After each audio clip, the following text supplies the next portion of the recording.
Hey, everybody, welcome back to the podcast. You're listening to the longest running superhero role playing game on Earth. I'm your host, the Game Master, and I have to apologize in advance for whatever reason. I am really tongue tied today. I don't know if it's that brain tumor of mine is just kind of acting up or what it is. I've tried to record this now maybe like 10 times. Every time I screw something up. So I'm going to try to get through this, but I apologize in advance if I kind of stammer or whatever, you know. This adventure itself was interesting. This was basically an alien invasion story, but when we normally do alien invasion stuff, we are on the defense and it's NPCs who do the invading, right? With this adventure, we reversed that and the player characters were actually the invaders, which I think they had fun with that, right? But they were actually the ones invading another world, and the NPCs were the ones defending. So that made for a pretty cool adventure. And then here at the end of the video, I'm going to talk a little more about what I think went right, what went wrong, where we could do better, stuff like that. But before we get into it, as always, smash that like button, make sure you're subscribed, and leave us a comment. That helps us out with the YouTube algorithm, but also we do love to hear from you guys. We have an awesome community here, and it's all thanks to you. So thank you so much for being here. So, having said all of that, let's dive in. The prologue to today's story is a quick recap of recent relevant events. 550 million Earths were taken from their home dimensions and brought to the center of the multiverse, where they were turned into a Dyson sphere. Likewise, 550 million Earths were also taken from the negative multiverse as well, forming a negative Dyson sphere. There was a massive battle between the two, and Leo Luthor, the clone of the Lion Superman of the Silver Age, fought his evil twin from the Negaverse, and it was the heroic Leo who won, placing his doppelganger into a phantom zone. By the way, it's kind of understated in this adventure, but we go with the assumption that each dimension has its own phantom zone. So there are multiple phantom zones. We'll talk more about that later. Anyways, during the big battle between the two Dyson spheres, the Earthborn Angel of Fire defeated her counterpart, who was the Earthborn Demon of Fire. Dagger's twin was killed. Blue Marvel fought his evil twin, and they both shot massive amounts of antimatter at each other. And pretty quickly, it became readily apparent that nobody was going to survive this war. So, in the end, the two versions of Artorias merged. One was very, very good, and he had glowing blue eyes. The other one was very, very evil, and he had glowing red eyes. And now, the one remaining Artorias that was, the fusion of those two has glowing yellow eyes. And in terms of morality, which is something we're going to explore over the next few games, he is something in the middle, right? And to keep the positive multiverse and negative multiverse from killing everybody involved, almost everybody was merged, right? Except for Dagger, because again, her evil twin was killed, right? So Dagger is still essentially lawful good. Likewise, the Earthborn Angel of Fire is still a hero, and Super Lion's twin being in a phantom zone means that that villain was removed from the scene and not fused together with anybody else. But Wonder Woman of Earth 1 was merged with her counterpart from the universe of evil, which is Earth Negative 1. She-Ra was merged with Anti-She-Ra. Blue Marvel was fused together with his twin, so on and so forth. And the new Artorias had to reconcile the two diametrically opposed halves of his new amalgam personality. which then brings us to the main plot of today's game session. As previously stated, 550 million Earths were stolen from the positive multiverse, but Earth 550 million and one is still there. And one day, a dimensional portal opens there, and a Stark Industries drone flies through. It gains access to the internet on that world and learns about the local superheroes. And the most powerful superheroes on this Earth are the Ultra family. Ultraman, aka Siegel, debuted in 1938. He arrived here from the planet Argon after its destruction. His rocket landed in a small town just south of Cleveland, Ohio, where he was raised by kind hearted farmers.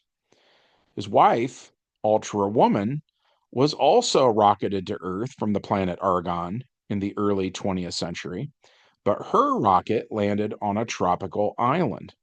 And she debuted a few years after he did, just in time to join the Allied forces during World War II. The two of them met during the war and fell in love, and after the war, they had kids who were known in the Silver Age as Ultra Boy and Ultra Girl.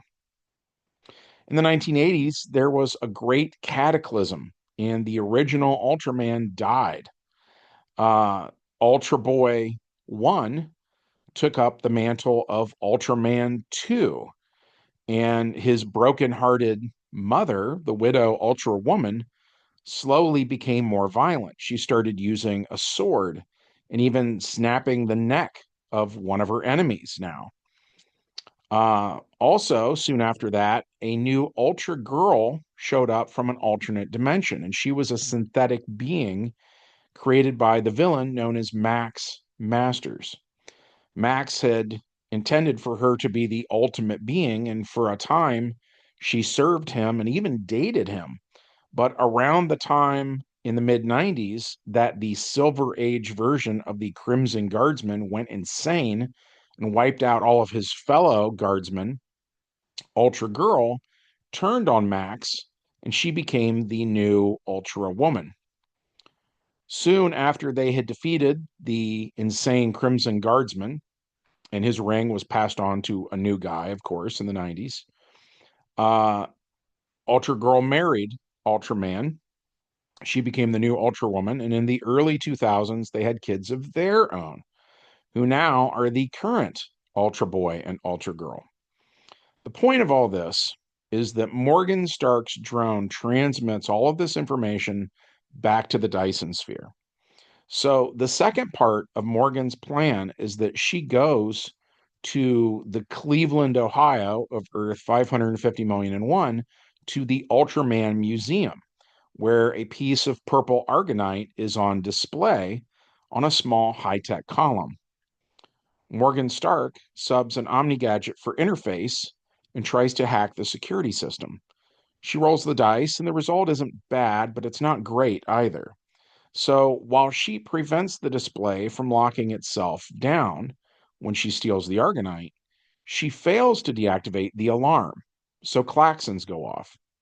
But she subs another Omni gadget for dimension travel, and she opens a portal back to the Dyson sphere. After she's gone, guards show up and scratch their heads. They watch the footage and are surprised when they see her escape through a portal. They run facial recognition software but get no hits because she has no variant in this universe. Back on the Dyson sphere, Morgan studies the alien crystal and tries to make argonite lasers that fire neon purple beams that visually look a lot like a blacklight. Not long after that, another portal opens and another drone passes through. This high-tech gadget causes an image of Emperor Artorias to appear on TV sets all over Earth 550 million and one, telling them that the Empire is coming to cure their diseases, house their homeless, and feed their hungry, since they seem incapable of getting the job done themselves. He says that, like it or not, they are going to be joining his empire. This is how Artorias reconciles his evil half with his good half. Soon, more dimensional portals open up and the first wave of conquerors pass through. Brad played Super Lion, my son played Blue Marvel, my wife played both She-Ra and a version of Diana Prince, who again was half good and half evil. Ultraman, Ultra Woman, Ultra Boy, and Ultra Girl show up to respond to the threat, and in classic comic book fashion, they are more than happy to fight.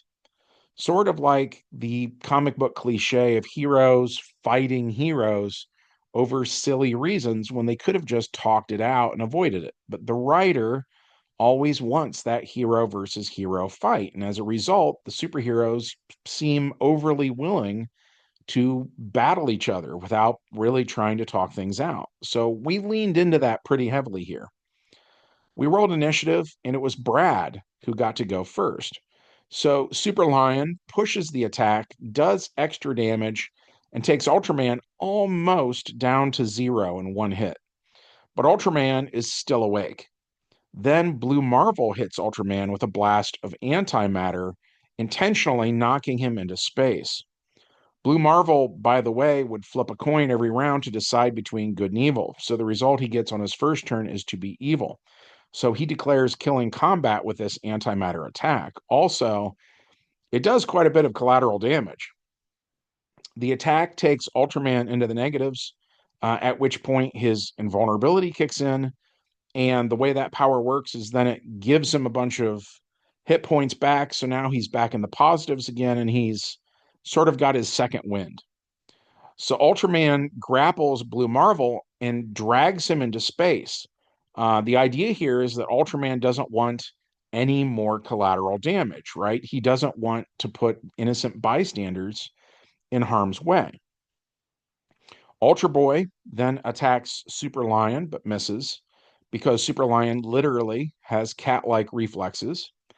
Super Lion, by the way, is also in his Krynos form, so he's a huge were-lion. Ultra Woman, who seems like this world's answer to Wonder Woman with a little Supergirl thrown in for good measure, attacks She-Ra, who is wearing a chunk of the stolen Argonite as a necklace. So as soon as Ultra Woman enters the space on the map where She-Ra is standing, all of Ultra Woman's attributes drop to 4 APs, and she falls over and begins to turn purple. On She-Ra's turn, she takes Ultra Woman's ruby lasso and ties her up with it. Next to go is Queen Diana. She is attacked by Ultra Girl, but no damage is done, and Diana says, "Oh, kitten, that's not how this game is played." Which, by the way, that got a big reaction from everybody around the game table. She kind of stole the show. Anyways, then it was back to Super Lion, who hits Ultra Boy and does massive damage. The knockback alone puts him through the pavement, through the subway, through the sewer, where he makes a massive crater in the cement and eventually comes to a stop. In space, it's Blue Marvel's turn. So again, my son flipped a coin, and the result was for him to be heroic this time around. So he punched Ultraman, but declared knockout damage only, doing enough that Ultraman was knocked out. Then Blue Marvel uses force manipulation to put Ultraman in a containment sphere and fly down towards Earth. In that crater beneath the sewer, Ultra Boy flies out and attacks Super Lion, hitting him and rolling several doubles in a row, doing a really high amount of damage. So Super Lion is hurting, but he's still awake. Ultra Woman is tied up in the ruby lasso and seems hypnotized and can't speak. So, since she's out of the way, She-Ra grapples Ultra Girl, and She-Ra was still wearing that Argonite necklace. So, Ultra Girl turns kind of purple and loses her powers. On Diana's turn, she uses her golden lasso of submission on Ultra Girl and tells her that she's going to break her. Diana takes Ultra Girl and Ultra Woman back to the Dyson sphere, while the rest of the Ultra family is placed in the Phantom Zone. After that, a Martian Manhunter analog named the Alien Anthropologist attacks the Blue Marvel. The alien is psychic, and he can make you think that he looks like whatever he wants you to think that he looks like. Typically, he leads people to see him as a tall, muscular male with gray skin and glossy black eyes, wearing a golden cape and golden trunks. On his chest, he wears something akin to a leather bandolier shaped like a blue letter A. Anyways, he tries to use Mind Blast on Blue Marvel, but the alien gets a low roll and fails. So Blue Marvel blasts him, knocking him out. As soon as the alien is knocked out, Blue Marvel sees him for what he really is, which is short and scrawny. He's basically your typical alien gray.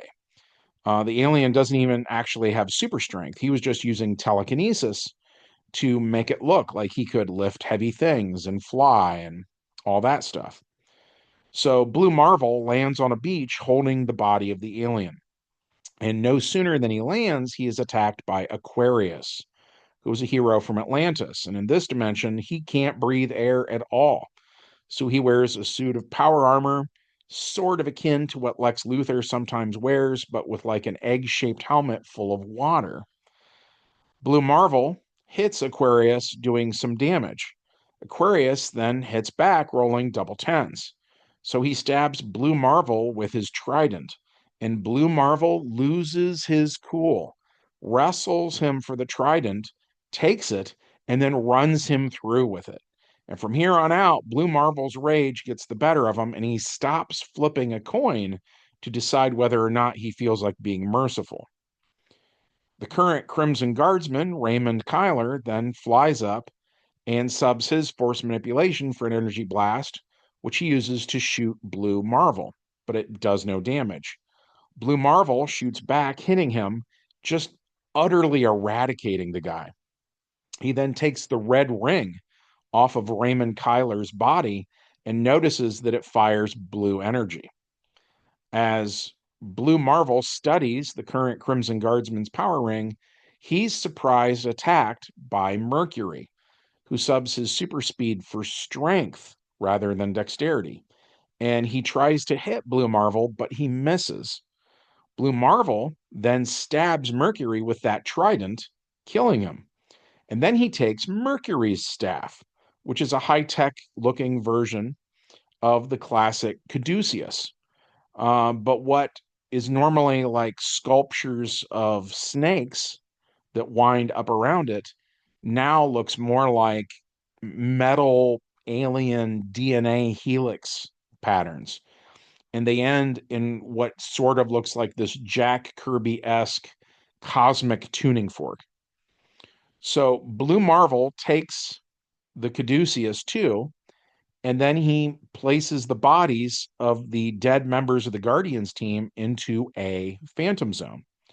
Then he heals himself with his new power ring and briefly returns to the Dyson Sphere with that gear that he acquired.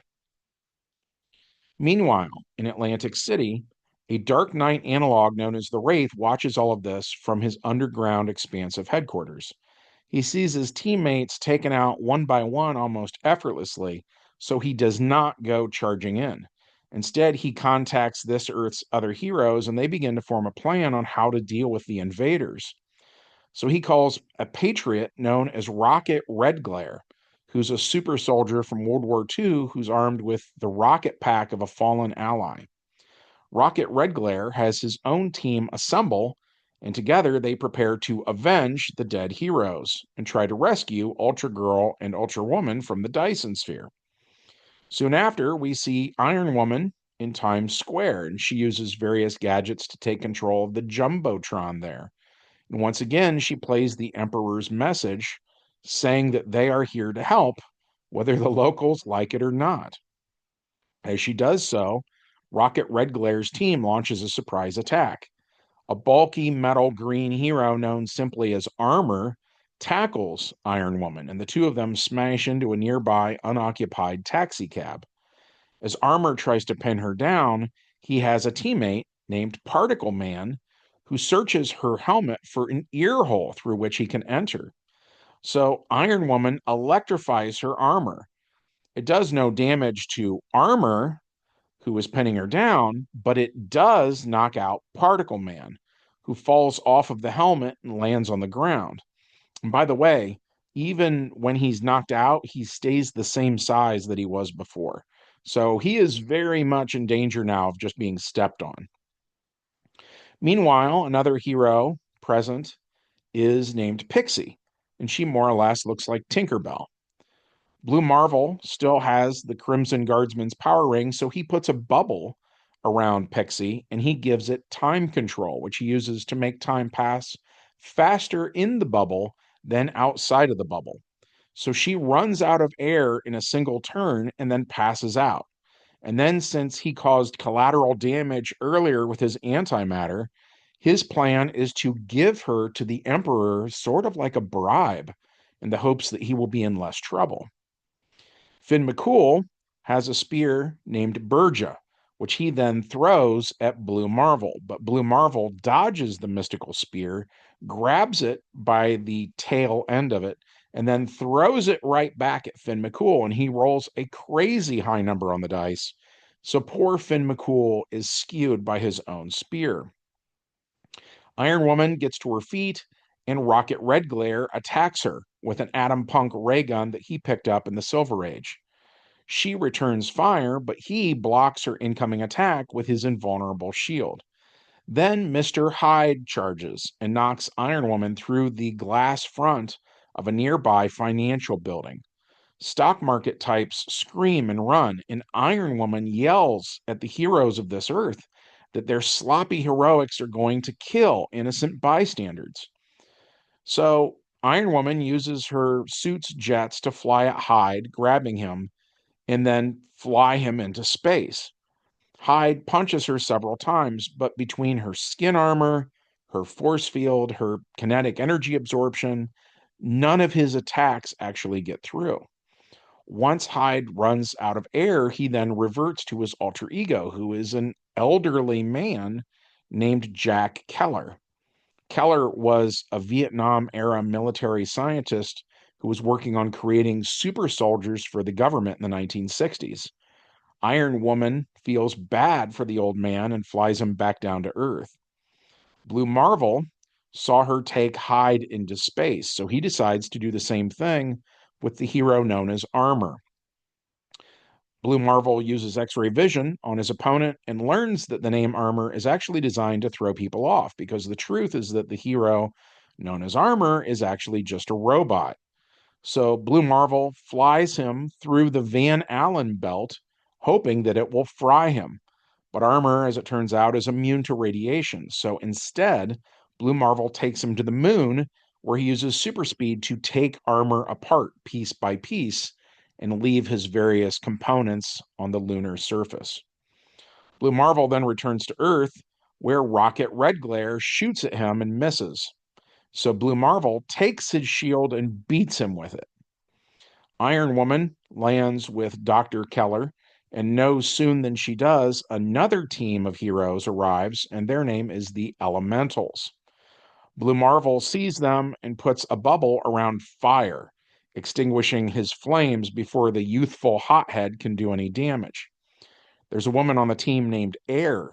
She has a body of air, which makes her invisible to the naked eye, as well as another power called PK Shield, which allows the use of sort of like the ability to lock air particles in place, and that functions like a force field would. Iron Woman uses a sonic attack against her, but due to that PK shield, the attack fails.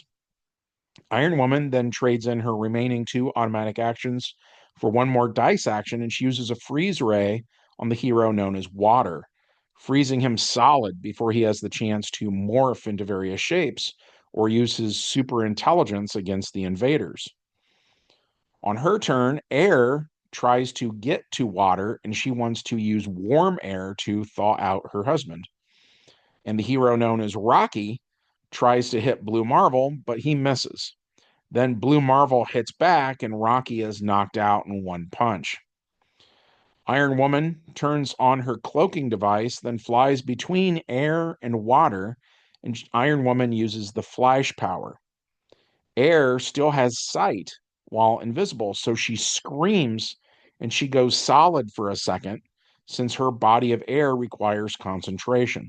And as soon as she is both visible and solid, Blue Marvel tries to use Finn McCool's spear like a baseball bat, hitting her in the back of the head with the shaft. His plan is to do only knockout damage only, but he rolls a critical failure and accidentally kills her. The player characters call home for help, and Blink, who has also been merged with her evil twin, arrives via a portal. And with her is Elixir, and he actually manages to resurrect Air.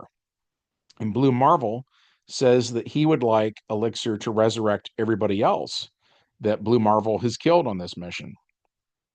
Just then, the invaders see a modified C-130 land. It has Vertol capabilities, kind of like a Cobra Rattler. The large ramp door on the back of it drops open, and a blonde woman wearing a pink and purple costume flies out. In classic comic book fashion, she yammers on about her mutant powers and how one touch is all it will take for her to steal their abilities. Recognizing her as this world's version of Rogue, Blue Marvel puts her in a bubble until she runs out of air. Also, running at them from the plane is an anti hero named Lycan, who is a literal werewolf. He growls and threatens to use his silver laced claws on them, so Iron Woman uses Sonic Beam against him, taking advantage of Lycan's keen hearing. She talks smack, asking how he likes her dog whistle, and then he's knocked out. Two heroes named Bigfoot and Cherub both attack and miss. Optics hits Iron Woman with heat vision but does no damage.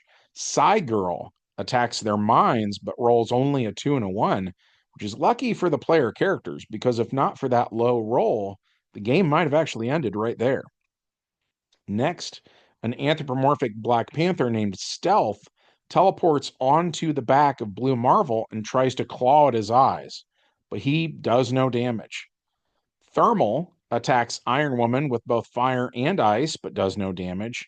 Tin Man attacks Blue Marvel and misses. Weather Girl hits Iron Woman with lightning, but again does no damage. Blue Marvel sees Girl as the biggest threat, so he flies over and just punches her out. Likewise, Iron Woman punches out Optics. Bigfoot, Cherub, Stealth, Thermal, Tin Man, and Weather Girl all attack, but do no damage. Blue Marvel knocks out Tin Man. Iron Woman uses a sonic beam against Weather Girl, doing some damage, but Weather Girl is actually still standing. So on the following turn, she hits again, and this time she's knocked out. The local heroes fight back, but none of them are able to damage the invaders at all. Stealth is still on Blue Marvel's back, clawing at his invulnerable eyes, so Blue Marvel grabs Stealth and throws him at Thermal, rolling high, knocking both of them out. Bigfoot and Cherub attack, but do no damage. Blue Marvel knocks Bigfoot into the side of the C-130, and he's knocked out. Iron Woman tries to use a tractor beam to pull Cherub into her fist, but she doesn't roll high enough. Then she tries a plasma bolt, but that fails too. So finally, Blue Marvel uses the Crimson Guardsman's ring to make a giant fly swatter. In order for this construct to be agile enough to actually hit Cherub, it means it doesn't do much damage. So he smacks him doing some damage, but Cherub isn't knocked out yet. So he has to smack him several more times to get the job done. In the end, they put all of the males into the Phantom Zone. And a horrified Earth 550,000,001 looks on as its heroes are basically all defeated in a single day. Which brings us to the epilogue. Blue Marvel and Iron Woman board the C-130 looking for clues. The onboard computers tell them this plane came from the Zelrek Institute, founded by Dr. Ravax Zelrak in the 1960s. While Dr. Zelrak himself is no longer alive, his apprentice, Girl, aka Grace Jensen, was the school's headmistress in recent years. So they take the plane there, and when it lands, the students think it's the Z team returning, and instead it's basically a Trojan horse situation.